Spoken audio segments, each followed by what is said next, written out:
سعد ابی وقاص رضی اللہ تعالیٰ عنہ کی قیادت ہے جناب نبی کریم صلی اللہ علیہ وسلم کا دیوانہ پروانہ صحابہ کرام کی جماعت ہے. آ کے اپنے قائد اپنے امیر سے لوگ کہنے لگے او سعد موسیٰ علیہ السلام کے غلاموں کو اسی دریا نے سڑکیں بنا کے دی. ہم غلام ہیں محمد عربی صلی اللہ علیہ وسلم کے, ہم دریا کا کھڑے ہوئے منہ دیکھ رہے ہیں کیسے پار جائیں, کشتی نہیں جہاد نہیں, کیا بات ہے.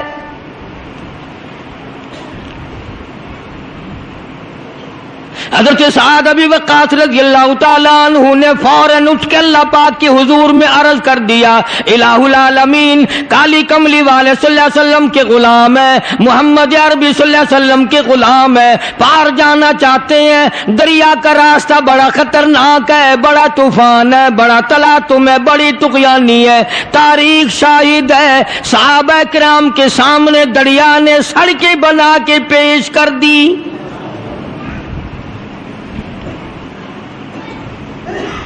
صحابہ کہتے ہیں ہمارے گھوڑے یا کسی اونٹ کا پیر بھی نہ بھیگا, پانی نے غلامی کی, پانی نے سڑکیں بنا کر پیش کر دی. آج اگر تم بناؤ گے پہلے اس کا اسٹیمیٹ لگاؤ گے, پھر اس میں اپنے لیے کچھ بچت رکھو گے, پھر ٹھیکیدار سے ملو گے, پھر افسروں کا اس میں سے کچھ حصہ نکالو گے, پھر کبھی جا کر کے سڑک بنے گی اور انشاءاللہ جب تک وہ پوری ہوگی پیچھے سے اکھڑ جائے گی. مسلمانوں کے کام ہیں سارے. صدارتی حکم میں پیران پیر جناب صدر ضیاء الحق صاحب نے نماز کا حکم دیا ہے. الحمدللہ بڑی خوشی کی بات ہے, سارے نماز پڑھو, اللہ اللہ کرو, بڑی اچھی بات ہے. مگر حضرت سوال تو یہ ہے کہ یہ نماز بھی پڑھتے رہیں گے اور حرام بھی کھاتے رہیں گے تو نماز کیا کرے گی ان کا؟ بھائی ان کا تو علاج کرو پہلے کچھ, یا تو علاج ان کا ناممکن ہے یا کرتے نہیں. جتنے یہ بڑے بڑے محکمے ہیں اور عملے ہیں یہ نماز پڑھوائیں گے یا پڑھیں گے؟ ان کے بس کا کوئی سا کام بھی نہیں ہے. جن کی روح میں انگریز کی گھٹی پڑ گئی, جن کے رگ و ریشوں میں حرام جم گیا, تم اس سے کیسے چھڑاؤ گے؟ حضرت سعد ابی وقاص رضی اللہ تعالیٰ عنہ کی قیادت میں سارا لشکر پار نکل گیا, پھر پانی مل گیا. حضرت سعد رضی اللہ تعالیٰ عنہ نے ایک بڑے میاں کو دیکھا دریائے قلزم, دریائے نیل کے کنارے پہ کھڑا ہوا بیٹھا ہوا ایک صحابی رو رہا ہے. حضرت سعد رضی اللہ تعالیٰ عنہ نے پوچھا ما تبکی یا ایھا الشیخ, اور بڑے میاں تجھے کیا ہوا, تو کیوں رویا؟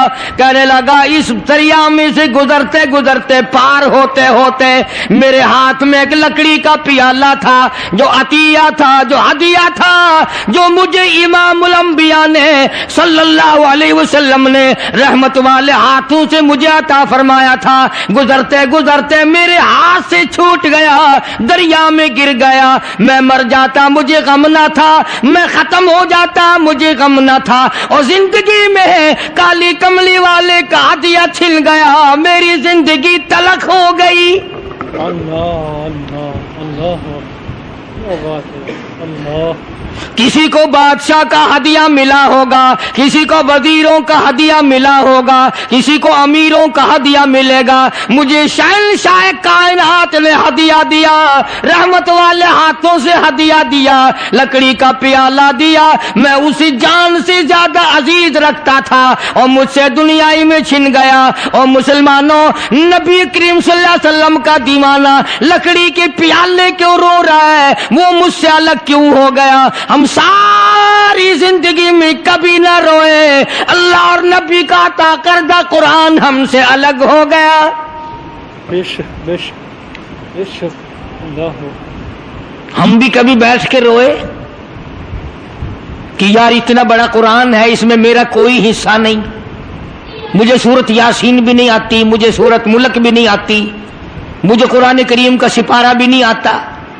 کون سی عورت روتی دیکھی، کون سا مرد روتا دیکھا کہ اتنا بڑا اللہ کا انعام، خدا کا کلام، نبی کا پڑھا ہوا کلام، جبریل امین کا تلاوت کردہ کلام، قطبوں ابدالوں اور اولیاء کرام کا ساری رات رو رو کے تلاوت کیا ہوا کلام، مجھے اس سے کچھ نہیں ملا۔ کون روئے؟ حضرت سعد ابی وقاص رضی اللہ تعالیٰ عنہ نے اس صحابی کی پریشانی دیکھی، دریا کے کنارے پہ کھڑے ہو گئے، دریا کو آواز دی، یا ایھا البحر، او دریا، اے دریا، ہم غلام ہیں محمد عربی صلی اللہ علیہ وسلم کے، کالی کملی والے کے ایک دیوانے کا پیالہ تجھ میں گر پڑا، میں حکم دیتا ہوں پیالہ واپس کر دے۔ دریا کو کہتا ہے میں حکم دیتا ہوں پیالہ واپس کر۔ یہ بات تمہاری سمجھ میں نہیں آئے گی۔ ہاں وہ تو آ جاتی ہیں کہ ایک آدمی تھا دریا سے پار جانا چاہتا تھا، ایک اللہ والے نے کہا میری انگلی پکڑ، اس نے پار ٹپا دیا۔ کیا چیز بعید ہے محمد کریم صلی اللہ علیہ وسلم کے غلاموں سے؟ اللہ تعالیٰ نے اتنی قوت دی ہے، اتنا جذبہ دیا ہے، اتنی جرت دی ہے، اتنا یقین اور ایمان دیا ہے کہ صحابی منت نہیں کرتا، ہاتھ نہیں باندھتا، کہتا ہو دریا میں تجھے حکم دیتا ہوں پیالہ واپس کر۔ اصل بات پتہ کیا تھی؟ وہ جانتے تھے کہ یہ دریا بھی اللہ کی مخلوق ہے اور ہم اللہ کی مخلوق ہیں، اور ہم اللہ کے کام اور اس کے حکم پہ چلے ہیں، اسی کا پیغام آگے پہنچانے چلے ہیں، اسی کا نام آگے روشن کرنے چلے ہیں، اس لیے ہر چیز ان کی غلامی کرتی تھی۔ چنانچہ ابن حشام نے لکھا ہے، مقدمہ ابن خلدون نے لکھا ہے، تاریخ شاہد ہے، ہزاروں آدمی دیکھ رہا تھا، ایک دو نہیں، دریا میں چھال آئی، پیالہ صحابی کے پیروں میں آ کے پڑا، پیالہ لکڑی کا دریا نے سرکار مدینہ صلی اللہ علیہ وسلم کے غلام کے پیروں میں پھینک دیا، یہ ثابت کر دیا اگر تو ان کا غلام ہے تو میں دریا ان کے غلاموں کا غلام ہوں۔